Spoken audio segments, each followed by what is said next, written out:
Hello everyone, today I'm going to do a brand focus on Barry M. I've never done a brand focus on my channel before. Barry M are one of my favourite brands, which they are very inexpensive and they're cruelty free. Most of their products that I've used are really good. I just have quite a lot from Barry M. I think it's the brand that I have the most from. I use their products and their nail polishes all the time, so I thought I would make it into a brand focus and show you the things that I've collected from Barry M. Some of these things I've had for a while and some of these things are new things. Some of these things I use often and some of these things I don't use often, but there are a few things. I'm also going to leave the prices of these in the description because I don't have the prices in front of me right now. The first thing I'm going to show is my Barry M lip kit.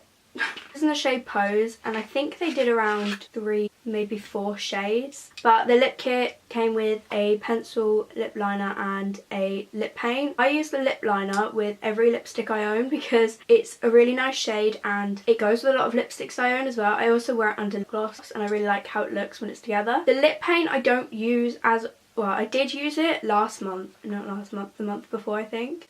I've been using it quite often in the summer.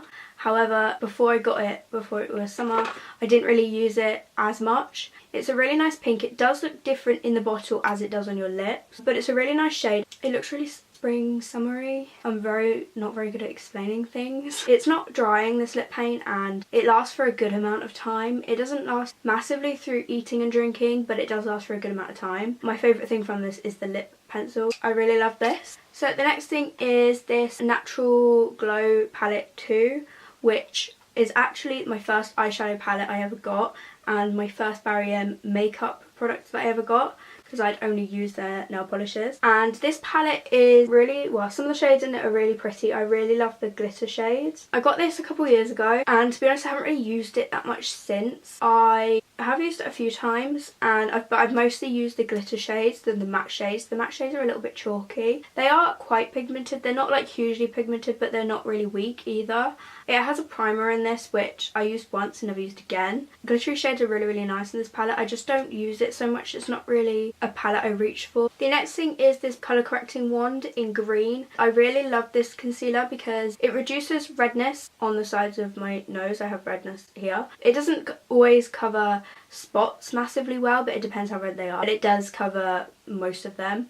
I have quite a lot and some of them they cover and some of them they don't. I don't think they do the ones on my forehead, but it just depends on the spot really. But it works really well. I'm surprised I haven't run out of this though because I do use it all of the time, but a little does go a long way, so really you don't need that much. But it's just a really good colour correcting concealer. The next thing is the Barry M Flawless Finish Foundation. This is the best drugstore foundation I have ever tried. I have tried a lot of drugstore foundations over the years, and when I went cruelty free last year I went to Barry M to try foundation because I didn't know where else to get from, and Barry M is one of the very few actual stands they have in Superdrug near me that is cruelty free with foundation. So I tried this and I really love it. With other drugstore foundations that I've tried, they've all gone patchy and they've all looked a bit orangey, but this one doesn't, and it is lightweight, which I am quite surprised that I actually like, because when I first got this I was only into full coverage foundations. I actually really love this and I wear this all the time. I do prefer this to high coverage foundations now because I feel like it sits better on your face and it doesn't feel cakey, and I feel like my contour and stuff goes on better over it. It lasts a really good amount of time. It pretty much lasts me all day. I do run out of this very quickly though, but yeah, I really love this foundation. The next one is a little bit different and it's something that I have actually never used, well I used once but I took it off straight after, is the Fine Glitter Dust. And I actually got this because I know some of the fine glitter dusts you can use as eyeshadows, but you can also use them on your cheeks or your skin or your lips or something like that. This one you can't actually use around your eyes. I used this once in I think it was like a festival makeup look I did last year on my channel. I used it and I didn't like how it looked. I used it here, so I ended up taking it off, but I'm not entirely sure what to use it for. I've had it for over a year and it's kind of sat in my makeup bag. It looks nice in photos though. I don't really know what to use it for. I was thinking maybe I could use it for my nails because I thought that would look really nice. It's quite glittery. It's very glittery. I wish I could use it around my eyes, but I can't and I don't kind of want to risk it. But I don't know what to use it for. The Radiant Rod highlighter was one of the first Barry makeup items that I actually got, and I really liked this highlighter. It's a cream highlighter and it's not over the top. It's not very glittery. It's kind of like subtle, but it looks quite natural. But it snapped. I think I have used it since, but not as much. I used it quite a bit when I first got it, but since it snapped it's been quite difficult to use. If it hadn't snapped I would still use it now because it's a really good highlighter and it's easy to apply. It is really pretty and I do wish that I could use it properly. So the next thing is the Barry M feature length mascara, which actually has one of my favourite packaging ever. This packaging is just so unique. I've never seen anything like it. It's quite heavy because metal. I like this mascara. I don't like it as much as I used to like it.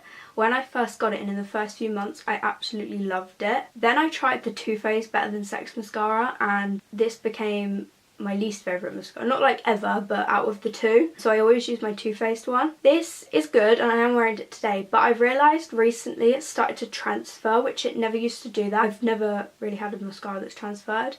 It transfers underneath here. It's getting old, or I don't know, maybe my skin's changed, but it never used to do that, so I don't know why it started to. I do like the wand because it's thin, so I can use it on my bottom lashes really well, and a lot of the time I tend to use, okay, now I've got it all over me. A lot of the time I tend to use my Too Faced mascara on the top lashes and my Barry M mascara on my bottom lashes. It separates my lashes really well, but sometimes it can make them look like spider legs, which I really don't like. Some people like the spider leg look.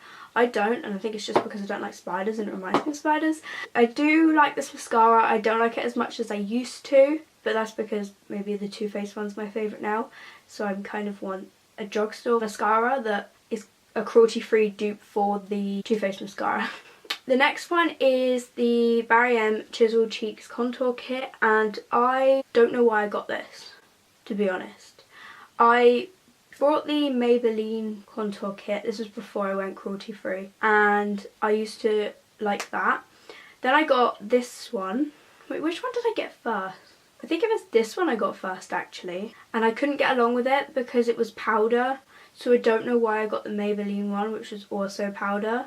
I don't know. Anyway, I do use this product sometimes, not all the time, just because I do prefer cream contour or using concealer as contour. However, this palette is actually quite good. I tend to use the middle shade just because I find the dark shade too dark. This is good for beginners because it gives you 3 steps on what to use.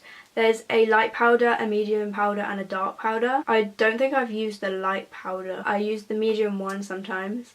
Sometimes it kind of messes up. I'm still not the best with powder contour. The dark brown, like I said, I've never used. I don't use it as much as any of my other contour products. I should probably play around with this more. I don't hate this product, but I just don't use it that much. Lastly is the Barry M Flawless Colour Correcting Primer. This primer is a very good primer at priming. It's just not good for colour correcting. When I put it on, the colour correcting pretty much disappears. Doesn't do anything, but the primer is very good. The primer makes my makeup last all day. It makes it a good base. It's smooth. I love the formula of it. I do use this every time I put on makeup because I like the primer.